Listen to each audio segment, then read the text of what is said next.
Back to our channel Tanya today. So చాలా మందికి ఉండే కొన్ని కామన్ డౌట్స్ అన్నమాట. యూట్యూబ్ మానిటైజేషన్ అయిందా, బాగా వస్తున్నాయి కావచ్చు యూట్యూబ్లో నుంచి అని. సో ఫస్ట్ ఆఫ్ ఆల్ యూట్యూబ్లో నేను కంప్లీట్గా యూట్యూబ్ని ఏదో ఎర్నింగ్ కోసమే అని నేను చేయట్లేదు. I'm working as a teacher. నా టీచింగ్ నాలెడ్జ్ తోటి ఇంకా చాలామంది స్టూడెంట్స్కి నేను నాకున్న నాలెడ్జ్ని షేర్ చేయాలని ఒక ఇంటెన్షన్.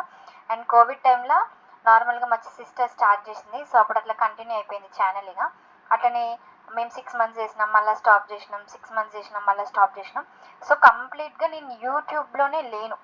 ఓకే, ఇప్పుడు ఇది ఎందుకు చేస్తున్నా అంటే రీసెంట్గా చాలామంది వాట్సాప్లో అడుగుతున్నారు అనమాట, అక్క మీకు యూట్యూబ్ నుంచి ఎంత వస్తున్నాయి, ఏంది యూట్యూబ్లో నుంచి బాగా డబ్బులు వస్తున్నాయా, మీరు యూట్యూబ్లో నుంచి ఎర్న్ చేస్తున్నారా అని.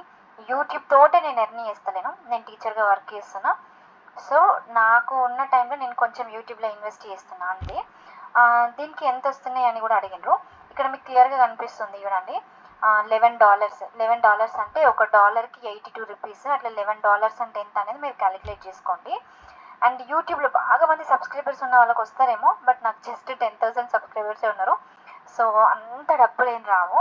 అండ్ వచ్చినా కూడా వ్యూస్ని బట్టి, వాచ్ టైంని బట్టి ఉంటుంది. అండ్ నాకు వాచ్ టైం కూడా చాలా తక్కువ, సబ్స్క్రైబర్స్ కూడా జస్ట్ 10,000 ఉన్నారు. ఇఫ్ ఇన్ కేస్ నాకు హ్యూజ్ అమౌంట్ వస్తే డెఫినెట్లీ మీ అందరితోటి నేను షేర్ చేసుకుంటాను. బట్ ఇక్కడ ఇంత క్లియర్గా కనిపిస్తుంది, estimated revenue just $11. Okay, so ఇదన్నమాట. అండ్ మీకు ఇక్కడ వ్యూస్ కూడా కనిపిస్తాయి. అండ్ నా ఛానల్లో కంటెంట్ దగ్గరికి వెళ్ళి అనలిటిక్స్కి వెళ్ళి చూస్తే నాకు వ్యూస్ కూడా చాలా తక్కువనే ఉంటాయి అన్నమాట. 680, 430, 335, 400 ఇట్లా. సో నేను కంప్లీట్గా అంటే నేను మంచిగా ఎడిటింగ్ చేసి, నీట్ ఎడిటింగ్ చేసి చేస్తే నాకు కూడా రీచ్ వస్తుంది కావచ్చు. బట్ నేను ఆ ఎడిటింగ్ మీద అంత ఫోకస్ పెట్టాను. నాకు జస్ట్ కంటెంట్ ఇంపార్టెంట్.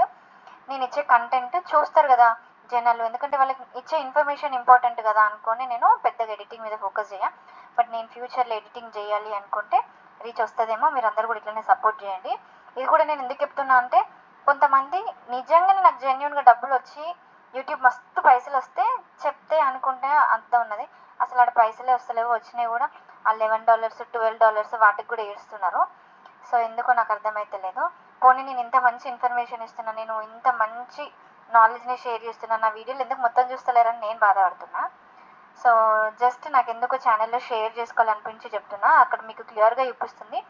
నాకు ఫ్యూచర్లో ఒకవేళ మంచి రెవెన్యూ వస్తే కూడా డెఫినెట్లీ ఛానల్లో షేర్ చేస్తాను. Thank you.